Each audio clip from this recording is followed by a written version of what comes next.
Welcome to Hood Champion Boxing and Sports. In boxing, you find a way to win, you find a way to lose, and hopefully you guys are going to find your way to show support for Charlo, as I think Charlo deserves to get a big win against Canelo Alvarez.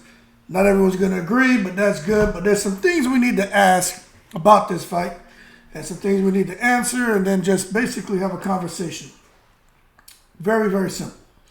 Because Canelo Alvarez and Charlo is a fascinating matchup. Now, everyone has their own reason for seeing this as a fascinating bout or a good bout. Some people actually, they don't see it as a good bout at all. They think Canelo's just going to get in there and tranquilize Charlo because for some reason they think Charlo is too small. But one thing we do know is Alvarez is going to be defending his undisputed 168-pound championship against Charlo, and I just don't think it's cool to call him the smaller Charlo twin when my understanding is they both decided one would stay at 154, the other would go up to 160. Now, we do know Jamal Charlo may be an inch taller or something like that, but, I mean, come on now. We start splitting hairs when we start talking about big Charlo, little Charlo, okay? Bottom line is Charlo, Alvarez, supposed to be getting busy on pay-per-view September 30th at the T-Mobile Arena in Las Vegas. And I'm going to tell you right now, this year when it came to boxing, I thought it was going to be a dud. However, boom, one of the biggest fights in a big year for boxing. And it looks like boxing is on a roll. Let's just hope it continues. Because this matchup, for me, is going to be pivotal in the careers, I think, of both men. You look at what Charlo, look, he's got legs. And what I mean by that is he has some years left on him. Canelo, look, his legs, as far as what remains for his career, not as long as Charlo's. But nonetheless, both of these guys have an opportunity, man, to exploit the disadvantages of their opponents and to actually show the advantages that they possess as they get ready to go into battle. Now, there's a couple questions that I see floating around on the internet, as we get ready to go into this event.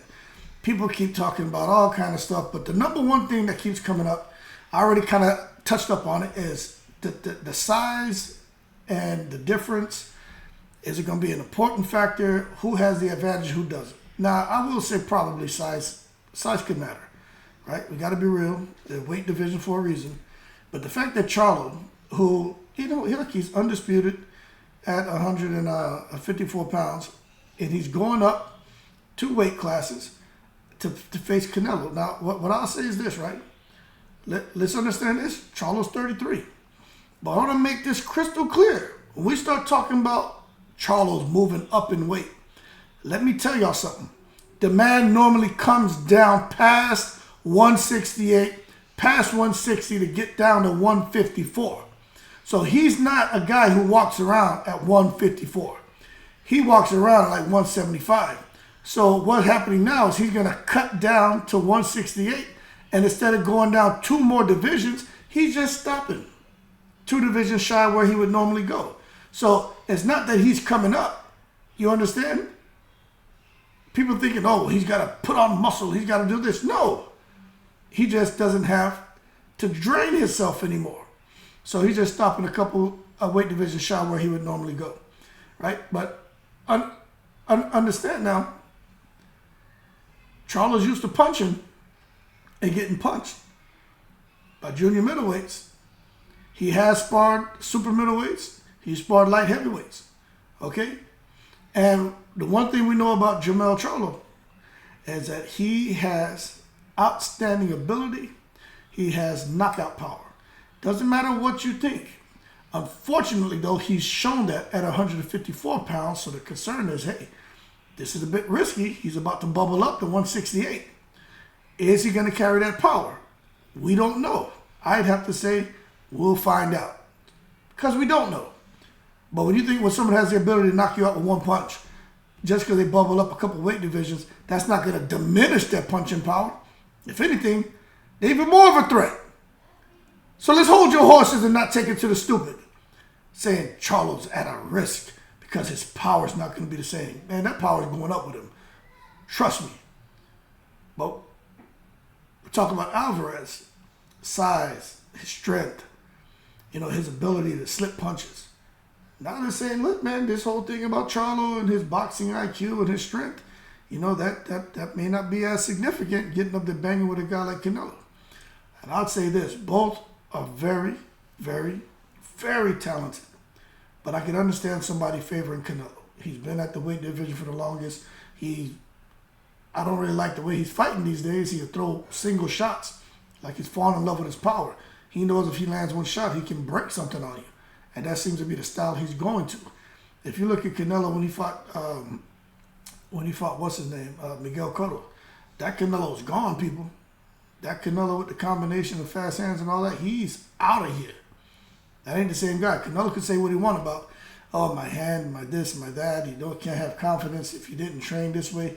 I agree with all of those things, but I don't agree with his hand had any problem, any reason for him not performing the way he did in his last couple of fights. I just think the wear and tear on I would say, young body, because he started boxing as a pro at age 15, I just think the wear and tear has caught up with him, man. But nonetheless, for Canelo, he probably should have been fighting more at 160 a lot sooner, 168 a lot sooner. But, hey, these guys come into boxing, they start fighting at a weight that they can actually get down to for that moment in time, make the weight, then they bubble up when they rehydrate.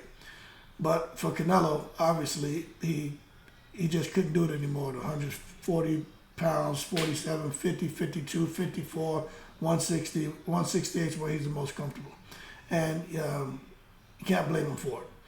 But as far as who's a natural 160 pounder, who's a natural 168 pounder, I'm going to tell you right now, the natural 168 pounder is Charlo. It ain't Canelo. It's Charlo. Okay? So let's just be real. Canelo's had to put on weight to get up to 168. Charlo has to cut down to get past 168. So now Charlo doesn't have to kill himself. He still has to be smart and strategic with his training to make sure he maintains his speed, his power, his reflexes. But don't for a second think that Charlo is smaller than Canelo. Thinner, maybe, because Canelo Alvarez is thickened up. But smaller, I'd have to disagree. And when you look at when these guys had the face-to-face at the couple press conferences, you can see that, without shirts and at the weigh-in, you're going to get a real good understanding of just how little difference there is when it comes to their size. Okay, so let's just understand that. So the second thing that people keep talking about is Canelo Alvarez on the decline. Look, man, probably, but not necessarily to the extent that I think some people are saying that Canelo just can't win another fight. I don't know. I think he still has enough, and I understand people favoring him to beat Charlo. I think he has enough to where he could beat Charlo. I just think Charlo has more than enough to beat Canelo too. So as a result, we just have to really see how the fight plays out and who can make the changes. You look at Terrence Crawford and Errol Spence, that first round, it was a 50-50 fight, just like everybody was saying. Look, this is going to be a 50-50 fight. But we just felt like, most people felt that Crawford would start to make those adjustments. And when he did, Errol Spence isn't going to know what to do. But that's what happened. In this fight, I think it's 50-50. And we're going to see in that first round, I think we're going to see how evenly matched they are. The second round, we're going to see some things. But at some point, somebody's going to do something pretty amazing. And we're going to start to see some separation. And the person who creates that separation, if they can hold on to it, they're going to go on to win the fight. Because Alvarez has even admitted that he looked subpar in his last two fights. He faded against Golovkin, and then with John Ryder, I really don't know what was wrong with him with John Ryder, man. He couldn't get him out of there. But, Canelo says there's issues with his hands. I personally think if stamina is Canelo's issue, he's gonna be in for a rude awakening fighting Jermell Charlo. Because Jermell Charlo's going to be on him. And Jermell Charlo isn't nice in the ring. But Canelo, his ability to cut that ring off and put that psychological pressure on you, I almost cussed, but I'm going to go ahead and say it. That shit is draining. Draining. And I'm telling you from experience of being in the ring. Doing it to people and having somebody do it to me. You fight hard when they're putting that pressure on you to keep them off you, but then you find yourself getting fatigued. And I've done it to people and I've had it done to me. And when when your body, I'm telling you, when your legs start shaking, your body starts shaking because you just don't have anything left to give, you will start taking shots. So you either press forward and go out on your shield, or you just, hey, take a knee. And I have had to take a knee before. I'm telling you, I just wasn't coming out after like that 4th round. I wasn't in the shape to keep dealing with the killer. But he was in fighting shape. He was getting ready for a fight. I didn't know that. I was kind of set up to go spar this guy, and he was in fighting shape. I wasn't. But after that, I made sure whenever I went to spar, I was in fighting shape. I made sure of that because, long story, but I said that would never happen again. But anyway, man, with Canelo, how many years has he been boxing anyway? 18, 19 years, 17 years, something like that? How many training camps has he had? You know what I mean? I mean, look, Canelo's only 33.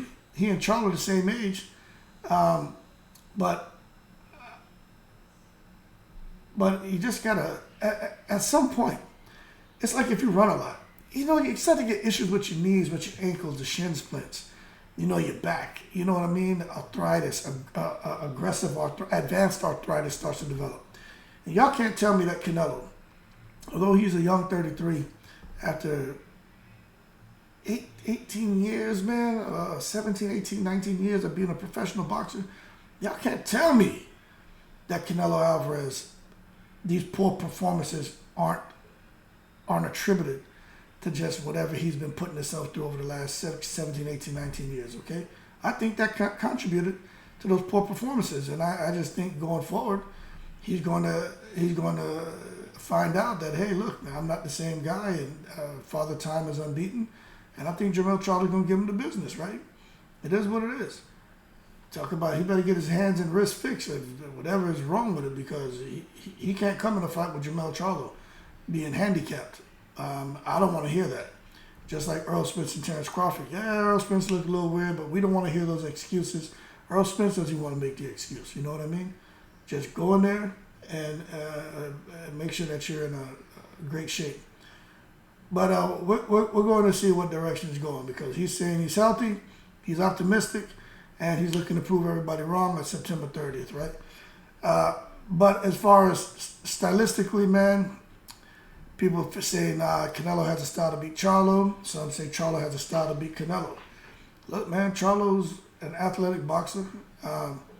He will stick and move for 12 rounds, but we know what his instinct is. He'll fight you. But it sounds to me like he's already thinking about, not getting overconfident, because he's going to have some success. But I feel like he's not going to throw enough punches. I really do. I think he could end up getting behind on the cards. He's not going to throw enough punches. Although I think he has enough to win the fight. I'm rooting for him to win the fight because I want to see him go on and grow his legacy. He can't do an Erislandy Lara and think he's going to pop shot Canelo and run around the ring and get a decision. He just can't do that, because he's going to have to fight Canelo, or at least do like Bivol, and make sure you're getting your shots in, and it's very clear who's dominating the rounds and who's landing the cleaner punches. But in order to do that, he's going to have to let his hands go, just like Earl Spence had to let his hands go against Terrence Crawford to give himself the best chance. And now you got a counter puncher in Canelo, just like Crawford against Spence, and you open yourself up for those counters against that seasoned, naturally bigger, hard punching Canelo Alvarez. And I'm telling you right now, when you look at Canelo, when he throws those shots, it only takes one. It only takes one to break something on an opponent. And, Charlo could be doomed. He could be doomed. Although he got that elite punching power himself. Look, it could be that he's boxing well and clean punches and damaging Canelo. And then all of a sudden, boom, Canelo lands something that totally changes the fight and ends it. But bottom line, as long as they both have that careful, calculated aggression, I don't think it may end up in a knockout. I think it may end up going the distance. But if they both just go in there and we have a mashup, crash up, I'm going to be honest with you, I'm not sure who's going to win. It just depends on how Charlo approaches the mashup, crash up, and how Canelo approaches it.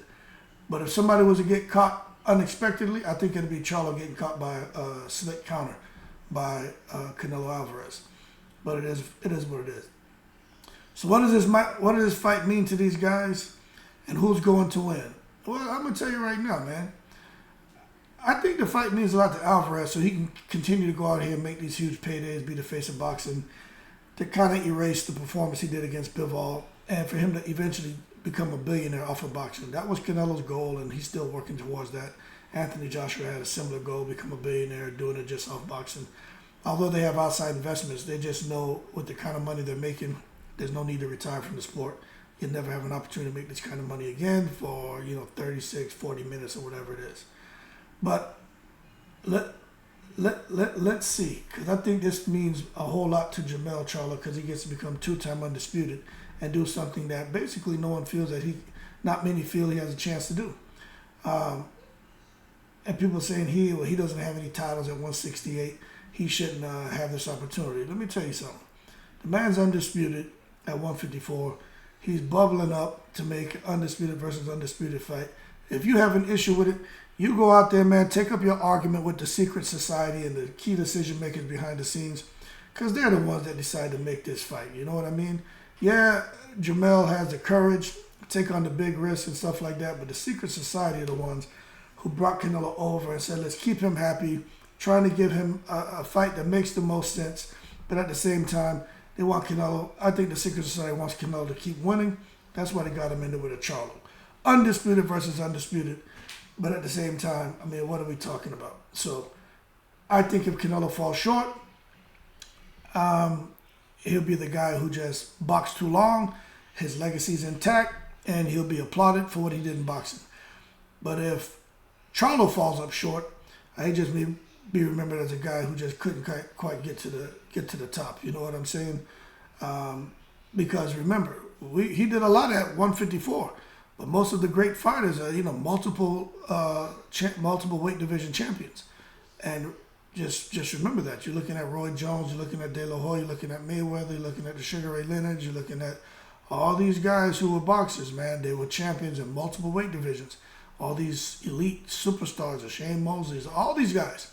They just stay in one weight division and dominate. They bubbled up multiple weight divisions. So I think Jermell Charlo really needs that. Just going up to 168 against Canelo, I mean, quite a lofty goal, but we just have to wait and see if he can get to the top. And as far as who's going to win, man, I don't know, man. I don't know. But I think it's fair to say with ability and power, it's hard to go against Charlo, but when you look at what Canelo's been able to do with a single shot at that weight, Charlo may enter healthy, but as soon as he gets hit, it's going to be unhealthy for him, and he can end up in a do-or-die scenario where he's going to have to figure something out because he's just getting banged up with some hard shots by Canelo that's just going to wear him down, and he could find himself getting knocked out like Caleb Plant. But I don't know. I'm rooting for Jermell. Fascinating matchup. Leave your comments below. Let me know what you think. Let me know who you think's going to win. But I think Charlo will get him. When I look at it, if he fights the right plan, I think it'll go decision.